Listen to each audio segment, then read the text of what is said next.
शुभकर्ण के अष्टकलश यात्रा कल से उनके गांव बल्लो से शुरू हुई थी और दोनों बॉर्डरों के ऊपर वो आ गई थी। तीसरा बॉर्डर हमारा जो हमारे साथी हरियाणा के अंदर आंदोलन चला रहे हैं वहां पे भी धरने के जगह के ऊपर वो कलश यात्रा गई थी।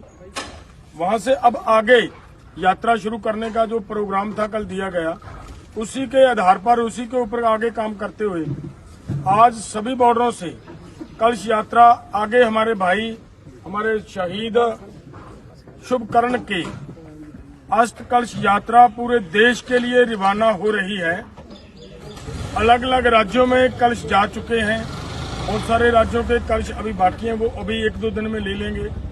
हमारे यहाँ से यूपी का कलश जा चुका है, यहीं से बिहार का कलश जा चुका है, हमारे यहीं से हरियाणा और राजस्थान के कलश जा चुके हैं। और जिस तरीके से आज यहाँ से ये यात्रा शुरू करने जा रहे हैं, ये जो यात्रा जाएगी ये हरियाणा के नरवाना इलाके के 40-50 गांव वहां पे जाएगी। इसी तरीके की ये यात्रा अदर हरियाणा के अदर डिस्ट्रिक्टों में शुरू हो चुकी है, जैसे सोनीपत, पानीपत, हिसार में, इधर सिरसा में, फतेहाबाद में ये यात्रा शुरू हो चुकी है। और आज यहाँ से खनौरी बॉर्डर से हम पूरे मान सम्मान के साथ हमारे इस नौजवान शुभकर्ण जिन्होंने देश के किसानों के लिए, देश के आम लोगों के लिए, सभी वर्गों के लिए शहादत दी है। मैंने कल भी ये बात कही थी कि शुभकर्ण की शहादत को केवल किसानों की शहादत तक सीमित न किया जाए, क्योंकि इनकी लड़ाई भारत सरकार को ये संदेश दे रहा था कि भारत सरकार WTO से बाहर आए। जब भारत सरकार WTO से बाहर जब तक नहीं आता तब तक भारत के सर पे गुलामी के बादल फिर से मंडराते रहेंगे।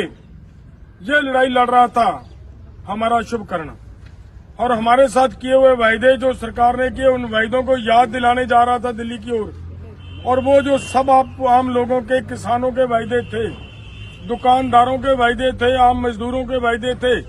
अगर डॉक्टर स्वामीनाथन की रिपोर्ट की बात करता है हमारा साथी शुभकर्ण, तो ये केवल किसानों के लिए नहीं है, वो हमारे मजदूरों के लिए बहुत सारी बातें डॉक्टर स्वामीनाथन की सिफारिशों में लिखी हुई हैं। इसलिए उनकी मांग पूरे देश के हर वर्ग की मांग थी। वो सब पूरे देश के हर वर्ग का शहीद था और शहीदी दे चुका है देश के लोगों के लिए, सभी वर्गों के लिए।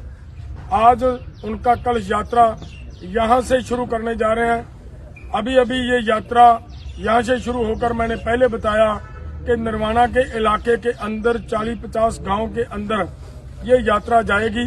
इसी तरीके दूसरे डिस्ट्रिक्टों में भी हरियाणा के अंदर यात्रा आज सुबह से शुरू हो चुकी है।